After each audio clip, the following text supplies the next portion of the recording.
السلام علیکم دوستو، آج کی اس ویڈیو میں ہم آپ کو بتائیں گے کہ نماز کے دوران جب سانپ آ گیا تو پھر کیا ہوا۔ دوستو، ایک چھوٹے سے گاؤں میں مغرب کا وقت قریب آ رہا تھا۔ سورج افق پر سرخ اور نارنجی رنگ کی چادر بچھا کر غروب ہونے کو تھا اور دور سے اذان کی آواز بلند ہو رہی تھی۔ گاؤں کے لوگ اپنے گھروں سے نکل کر مسجد کی طرف جا رہے تھے، لیکن عبداللہ کا خاندان اپنے گھر میں ہی نماز ادا کرنے کا عادی تھا۔ عبداللہ ایک نیک دل اور سادہ مزاج شخص تھا۔ ان کا گھر مٹی کی دیواروں اور کھجور کی چھال سے بنا ہوا تھا۔ گھر کے اندر فاطمہ نے نماز کی جگہ تیار کی۔ اس نے صاف چٹائیاں بچھائیں اور ایک لالٹین روشن کی اور کمرے کو خوشبو سے بھرنے کے لیے عود جلا دیا۔ لالٹین کی مدھم روشنی دیواروں پر سائے بناتی تھی جو گھر کو ایک پر اسرار اور پرسکون ماحول دے رہی تھی۔ بلال، عبداللہ کا 10 سالہ بیٹا، آج بہت پرجوش تھا۔ اس کی چھوٹی چھوٹی آنکھوں میں چمک تھی اور دل میں ایک عجیب سا جوش۔ آج وہ پہلی بار اپنے خاندان کو مغرب کی نماز پڑھانے والا تھا۔ اس نے اپنے والد سے نماز کے طریقے سیکھے تھے اور کئی دنوں سے اس لمحے کی مشق کر رہا تھا۔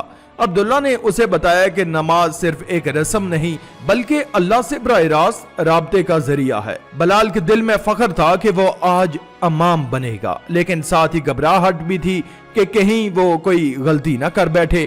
ابو، اگر میری آواز کانپ گئی تو؟ بلال نے صبح پوچھا تھا۔ عبداللہ نے مسکراتے ہوئے اس کے کندھے پر ہاتھ رکھا۔ بلال، اللہ تمہارے دل کی نیت دیکھتا ہے۔ اگر تم خلوص سے کوشش کرو گے تو وہ تمہاری مدد ضرور کرے گا۔ فاطمہ نے بھی حوصلہ دیا۔ بلال، تم ہمارے گھر کا چاند ہو۔ آج تمہاری آواز سے ہم سب اللہ کے قریب ہوں گے۔ عائشہ، بلال کی 5 سالہ بہن نے اپنی معصوم آواز میں کہا، بلال بھائی، آپ بہت اچھے امام بنو گے، میں آپ کے پیچھے کھڑی ہوں گی۔ بلال نے سب کا شکریہ ادا کیا اور اپنی چھوٹی سی سفید ٹوپی کو درست کیا۔ اس نے آئینے میں خود کو دیکھا اور سوچا، آج میرا امتحان ہے، اللہ میری مدد کرے۔ اذان کی آواز ختم ہوتے ہی خاندان نے وضو کیا۔ بلال نے اپنے ہاتھوں کو دھویا، چہرے پر پانی کے چینڈے مارے اور اپنے بالوں کو گیلا کیا۔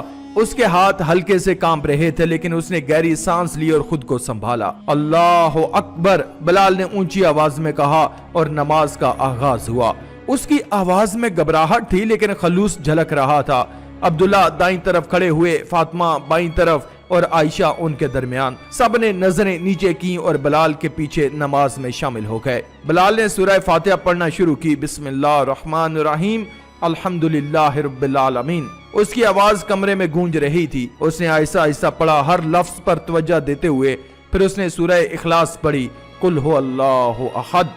اس کی آواز اب مستحکم ہو چکی تھی اور اسے لگ رہا تھا کہ سب کچھ ٹھیک جا رہا ہے۔ پہلی رکعت مکمل ہوئی، سب نے رکوع کیا اور پھر سجدے میں چلے گئے۔ بلال کے دل میں سکون تھا، اسے لگ رہا تھا کہ وہ اپنی ذمہ داری اچھے سے نبھا رہا ہے۔ سجدے میں اس نے سبحان ربی الاعلی 3 بار دہرایا اور پھر دوسری رکعت کے لیے کھڑا ہو گیا۔ لیکن جیسے ہی وہ دوسری رکعت کے سجدے میں گیا، اس نے ایک عجیب آواز سنی، ایک ایسی ہلکی سی سرسراہٹ جیسے کوئی چیز رینگ رہی ہو۔ پہلے اس نے اسے ہوا کا شور سمجھا، لیکن آواز بڑھتی گئی، اس کے کان چوکنا ہو گئے۔ اس نے سوچا، یہ کیا ہے؟ بلال نے سجدے سے سر اٹھایا اور دوسری رکعت مکمل کرنے کے لیے کھڑا ہو گیا۔ اس نے اپنی توجہ نماز پر رکھنے کی کوشش کی، لیکن سرسراہٹ اب واضح ہو رہی تھی۔ جب وہ دوبارہ سجدے میں گیا تو اس نے اپنے ہاتھ کے قریب کچھ ٹھنڈا سا محسوس کیا۔ اس نے آہستہ سے آنکھیں کھولی اور دیکھا کہ اس کے مصلے کے قریب ایک سایہ حرکت کر رہا ہے۔ یہ ایک سام تھا، چھوٹا، لیکن اس کی آنکھیں چمک رہی تھیں اور زبان باہر نکلی ہوئی تھی۔ اس کے جسم پر سیاہ اور بھورے دھبے تھے اور وہ آہستہ آہستہ بلال کی طرف بڑھ رہا تھا۔ سام کا خوف اور خاندان کا رد عمل، بلال کے دل میں خوف کی لہر دوڑ گئی۔ اس کا دل زور زور سے دھڑکنے لگا اور ہاتھ پسینے سے تر ہو گئے۔ یہ کہاں سے آ گیا؟ اس نے سوچا، اب میں کیا کروں؟ اسے عبداللہ کی بات یاد آئی کہ نماز کے دوران توجہ نہیں ہٹانی چاہیے، لیکن سام کا خطرہ اس کے سامنے تھا۔ اسی وقت عائشہ نے بھی سام کو دیکھ لیا۔ اس کی چھوٹی سی چیخ کمرے میں گونج اٹھی، سانپ، امی سانپ۔ فاطمہ نے فوراً عائشہ کو پکڑا اور اسے خاموش کرایا۔ شش، چپ رہو عائشہ، نماز ختم ہونے دو۔ لیکن عائشہ کا خوف کم نہیں ہو رہا تھا۔ وہ اپنی ماں کے بازوؤں میں کانپ رہی تھی اور سانپ کی طرف اشارہ کر رہی تھی، امی یہ ہمیں کاٹ لے گا۔ عبداللہ نے صورتحال کو بھانپ لیا۔ انہوں نے دیکھا کہ سانپ اب بلال کے بہت قریب تھا۔ اس کی زبان تیزی سے باہر نکل رہی تھی اور وہ کسی بھی وقت حملہ کر سکتا تھا، لیکن عبداللہ جانتے تھے کہ نماز کو ادھورا چھوڑنا درست نہیں۔ بلال نماز جاری رکھو، عبداللہ نے پرسکون لہجے میں کہا، اللہ ہماری حفاظت کرے گا۔ بلال نے سر ہلایا لیکن اس کی آواز کانپنے لگی۔ اس نے تشہد کے لیے بیٹھتے ہوئے التحیات اللہ پڑھنا شروع کیا، لیکن اس کی نظریں سانپ پر جمی تھیں۔ سانپ اب اس کے پاؤں کے پاس تھا۔ بلال نے اپنے پاؤں کو ہلکا سا ہلانے کی کوشش کی لیکن سانپ نہیں ہٹا۔ اس کی چھوٹی چھوٹی آنکھیں بلال کو گھور رہی تھی جیسے وہ اسے چیلنج کر رہا ہو۔ بلال مت ڈرو، فاطمہ نے دھیمی آواز میں کہا، اللہ تمہارے ساتھ ہے۔ لیکن بلال کا خوف بڑھتا جا رہا تھا۔ اس کے ذہن میں سوالات گھوم رہے تھے۔ اگر سانپ نے کاٹ لیا تو؟ اگر میں بھاگنے کی کوشش کروں تو کیا نماز ٹوٹ جائے گی؟ اسے اپنے والد کی بات یاد آئی کہ مشکل وقت میں اللہ پر بھروسہ کرنا چاہیے۔ عبداللہ نے کمرے کے کونے میں پڑی ایک چھوٹی سی چھڑی دیکھی۔ انہوں نے آہستہ سے اس کی طرف بڑھنے کی کوشش کی لیکن سانپ نے ان کی حرکت کو بھانپ لیا اور پھنکارا۔ اس کی آواز کمرے میں گونج اٹھی اور عائشہ دوبارہ رونے لگی۔ احتیاط سے عبداللہ، فاطمہ نے کہا، یہ خطرناک ہو سکتا ہے۔ لیکن عبداللہ نے ہمت نہیں ہاری۔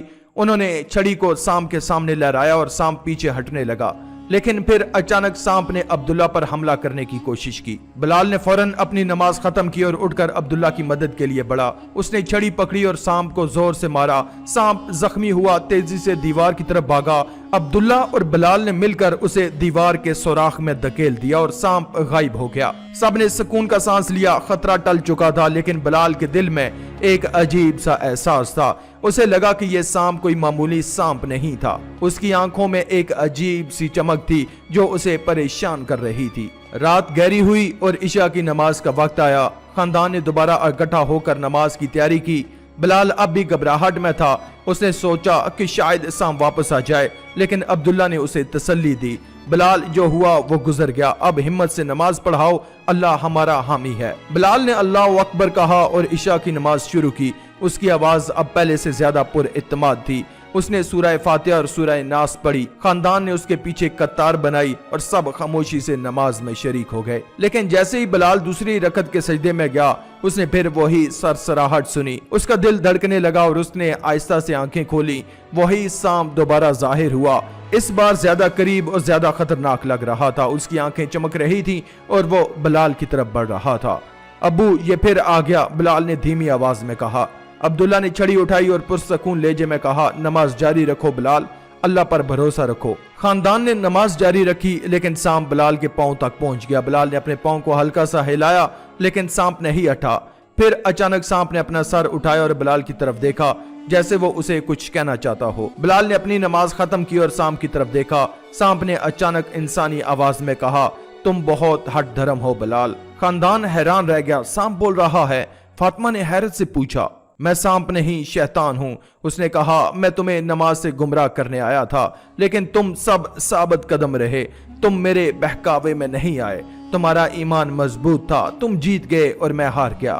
بلال نے حیرت سے پوچھا، تم شیطان ہو؟ ہاں، میں وہی شیطان ہوں جس نے آدم کو سجدہ کرنے سے انکار کیا تھا۔ میں نے تمہیں ڈرانے کی کوشش کی لیکن تمہارا ایمان مضبوط تھا۔ کاش میرا ایمان بھی مضبوط ہوتا اور میں نے آدم کو سجدہ کر لیا ہوتا تو آج میں بھی جنت میں مزے کر رہا ہوتا۔ ہائے افسوس، یہ کہتے ہی شیطان غائب ہو گیا۔